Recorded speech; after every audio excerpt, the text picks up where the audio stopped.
So I have an update on a story that I did yesterday. This woman upped her life, moved hundreds of miles away to be with a man. And once she did, she saw that he was manipulative. He was actually cheating on her. He pulled a 180. The mask fell off because before that, they were doing video chats and had a long distance relationship. All right, bet. She reached out to me. I did a story time. The people jumped into my comment section, and now I have an update. But before I get to her update, I want to talk about something. I use my platform to actually help women. And this is no shade to this person. This person says, yikes, women see these red flags and just say, okay, let's do it. And I do things how I do things because I have a genuine intent to want to help women. And so we could sit here and take women's stories and then just pound them. Man, that woman just ignored everything. I mean, not to say that this woman is doing that, but I do have women that come to my page and they're not helpful. They cast aspersions. They're mean spirited. And that doesn't help anyone because when you think about it, if you see someone in the comment section just pounding, pounding, pounding away at the mistakes that somebody made, you would be less apt to ask for help. Women ask me for help. People email me, inbox me all the time. People share their stories in the comments because they know that, yes, we can give advice without pooping on them completely, without trying to tear them down to the bare bones and make them feel like crap in my comment section. And there are different ways of being able to handle situations, and I have a different way. I'm not sitting up here coddling people. I'm not telling people, yeah, you made these terrible mistakes and it's not your fault. No, we can say, this is where you zigged. You should have zagged. Maybe you should try this. You could try that. I'm not going, oh my God, how dumb. You're just not smart. Did you not see that? He's clearly, I'm not going to do that because the next person that's not involved, that may be in a similar situation, is looking at that and be like, nope, she's not a woman that can be trusted. And I don't want that. That's not what my page is about. Now, I just wanted to clear that up. And I did that while I have a captive audience because I know folks wanted to see this update. To the update now. And like I said, this is no shade to this comment. I get plenty of others. People be in my thing cap locking about how unwise and they use other words. All right, now to the I don't know this woman's name. She is anonymous, but she says, I'm very grateful to you and all the people who commented, view, and support your channels. All of the advice was very helpful, and lots of them hit hard, and it's what I needed. A few comments helped see my situation from a different angle, like if she's able to leave everything to go to him, then she should be able to get up and leave everything for herself, and lots more. It helped me to realize little by little I forgot about myself, all while worrying about the relationship succeeding. And I didn't notice I'd forgotten about myself, and I'm done. I'm currently planning my getaway. Like one other comment said, pack up your feelings, and I wised up and chose myself. So I'm doing just that. I'm currently gathering all of my things, put my feelings away, and still planning the rest. Thank you, ma'am. I can update maybe later. And I'm like, yeah, you better update us later. And I was like, I'm joking. Sometimes you don't hear jokes. You type. Then I wanted to know, how long is it going to take her to get on the road? Don't be hasty, be methodical. She says, well, I'm organizing my things now so I can hopefully leave by tomorrow noon. That's today. It's going to take me a few days to drive back home. I'm hoping to be home by this weekend. I just finished signing myself up for AAA, and just now I finished changing my address. That in itself is helping to kick things into gear. I'm like, wow, that's fast. And I asked her if she has money. She says, yep. And yes, I have the last of my savings to get back home. It's less than $600. She says, I'm thankful my vehicle is a hybrid. I'm hoping that's enough. That was going to be the last for my bills, but I'd rather be late than be here any longer. Yes, incredibly dumb and desperate, but she needs to get out of there. And I told her that I was so happy that she reached out to me when she did. while she still had some money in her savings account. That made me feel really like I feel like I'm put here for the purpose of helping women. And y'all, this community came through for this woman. I did ask her if she had a Cash App because people have asked if she had a Cash App or whatnot, maybe wanting to donate to her. And she said, I'm glad I reached out to you as well. I'm in probably the lowest point of my life, but like the comments had mentioned, I put myself in this situation, so I should be able to get myself out of it just the same way I planned. I planned myself into this mess, so I'm holding myself accountable. And yeah, I hope things go well. I placed myself in this situation. I'm embarrassed in accepting any money for my mistakes. Their advice is plenty, and I'm grateful. I'm driving to Texas. I'm not sure if I have any relatives nearby, but I'm not staying to find out. I'll update you in a few days. So she doesn't want to accept money, but she said that your advice was enough. So I appreciate everybody that weighed in and was helpful and not, not being mean spirited. We genuinely wanted to get this woman out of this situation, and we should hear back from her in a couple of days. So I will update y'all when I get an update. So I've told you guys I have my own BurbNBougie subreddit. It's just BurbNBougie. People can leave their story times there, and this woman did. She says, lies by omission that men will use to ruin your life. Omission. I will make this 13-year marriage story as short as I can. I, 39-year-old woman, married my ex, who's 51, 13 years ago. He was living here in the US already, and I moved here and met him after I moved. I already had citizenship, was here before I moved overseas and came back to the US. So I didn't need to get married to him, but I wanted a family and kids, and he seemed so eager. We got married 3 months after I met, and after we met and had a baby a year later. When my baby was 18 months old, my ex got arrested by immigration. He stole someone's identity to come into the country a decade before we met, and it finally caught up with him. It was the first time I hear anything about that. He told me it was my fault. I was too stupid to figure out why he used two names, and I should have asked about his situation before I married him. I had no idea people did things like this. Following his arrest, I had to file for immigration through marriage, pay legal fees for him, work, go to grad school, take care of a toddler, and cook and clean after a husband. He got depressed and stopped working, used my credit cards to keep a restaurant business afloat that he was neglecting and losing money on. When the 2 years of grad school was over, I realized how much debt I was in. I applied for a job in a different state and we moved. I quietly started paying off all the debt and then saving money. After 4 years of doing that, I had enough to leave. I have a good high profile job. When I finally left, he called the cops to the apartment and waited at the door. He told them I had drugs in the apartment and I needed to get arrested. The cop refused to walk into the home and said that this was a family court matter. Later, my ex told me he did it so I can lose my job and have a record, and I have no choice but to stay. I filed a restraining order against stalking later and won. I moved to a new house and filed for divorce. I was moments away from losing it all. There were mushrooms in the house. I didn't because the cop didn't want to destroy my life that day when my supposed life partner did. Be careful out there, ladies.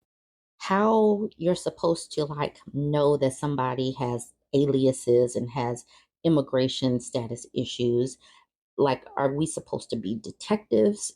I know we have talked about getting background checks for folks. I completely get that. But this just hammers home why you need to know aliases. You need to talk to friends. You got to interview all kind of people. You got to do full body workup checks.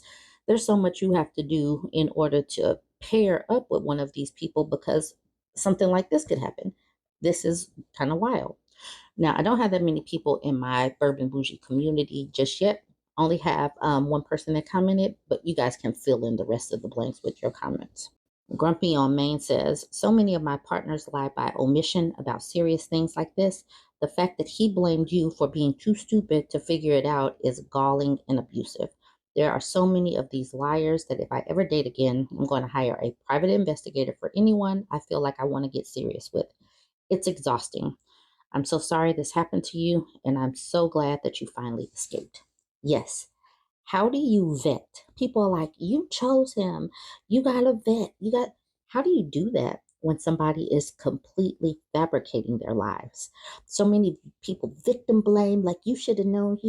How do you do that? How are you making full conscious decisions, best decisions for your life when these people are so manipulative and putting on a mask?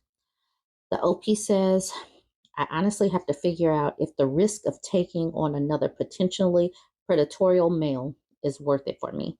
Me and my child have a home and a community, and we are safe. Last marriage landed me in the hospital more than once.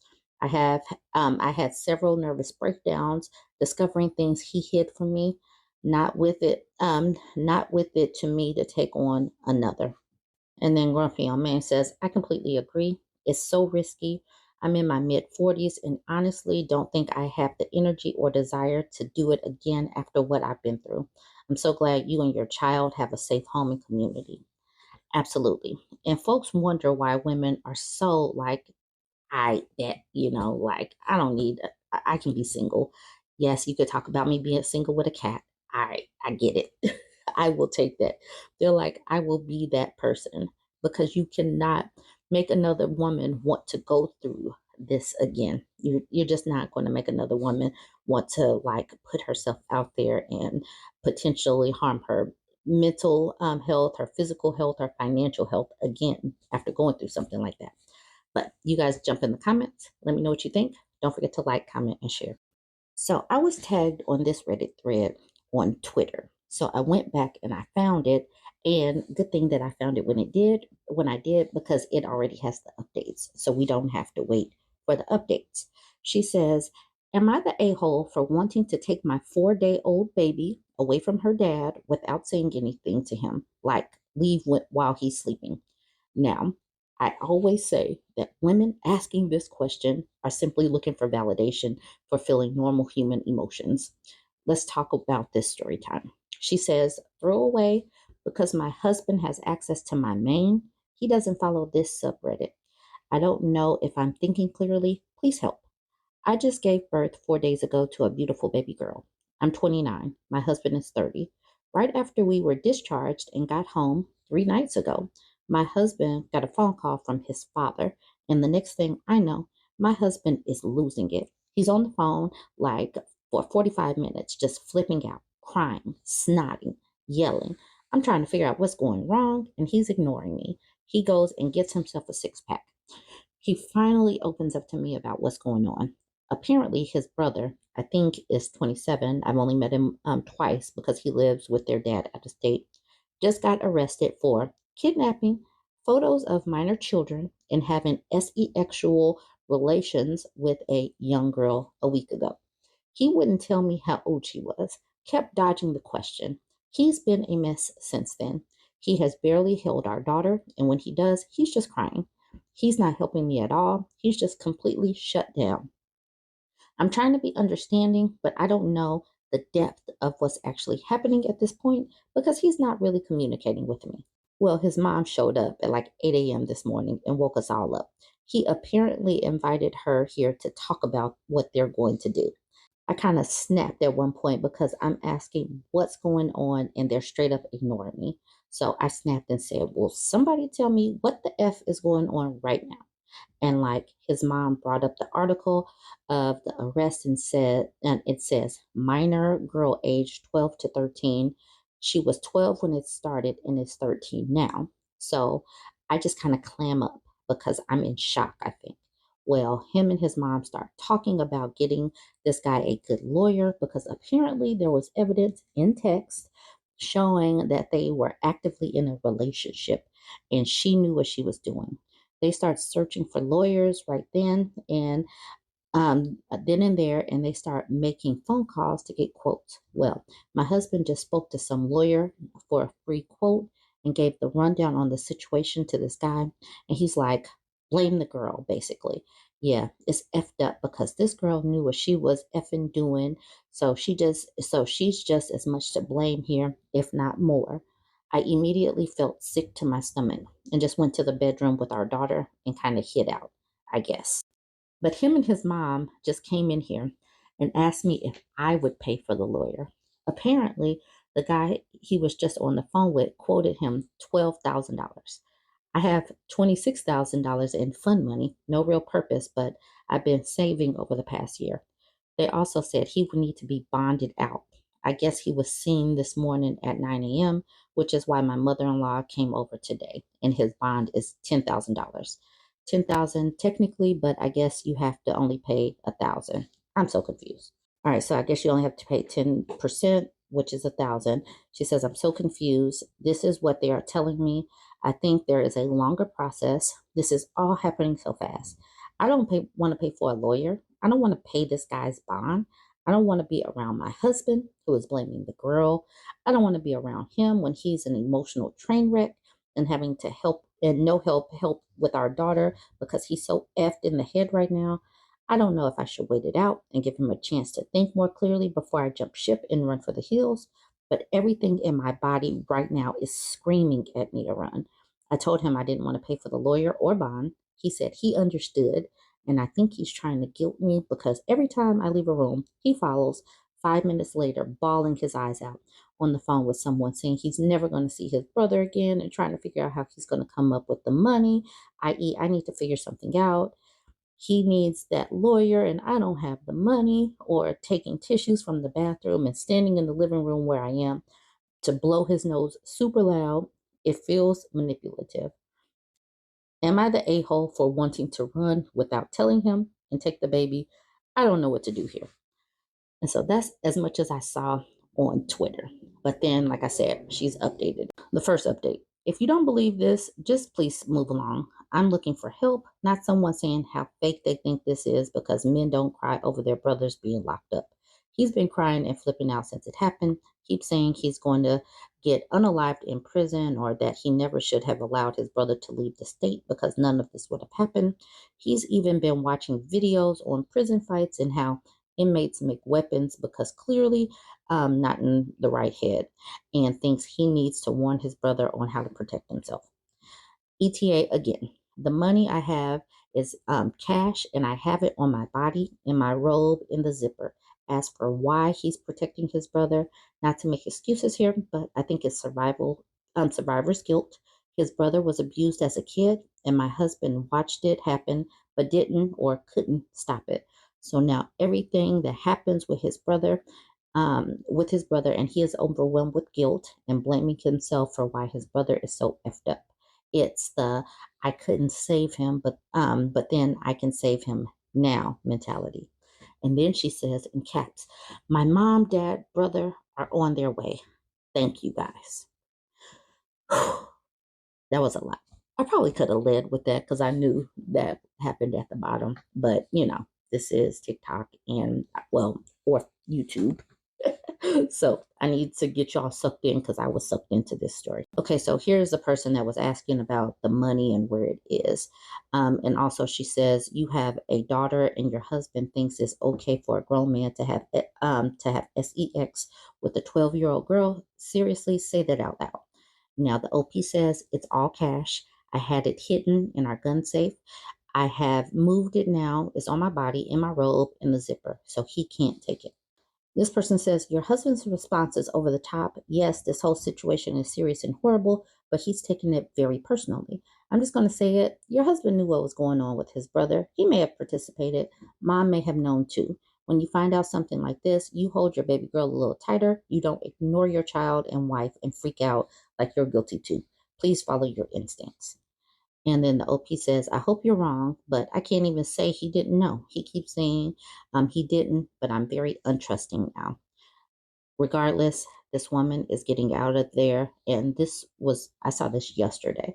So if she does update this, I will make an update. All right, you guys, I'm not going to belabor the comments because many of the comments were answered in the edits. Y'all jump in this one. Let me know what you think. Don't forget to like, comment, and share.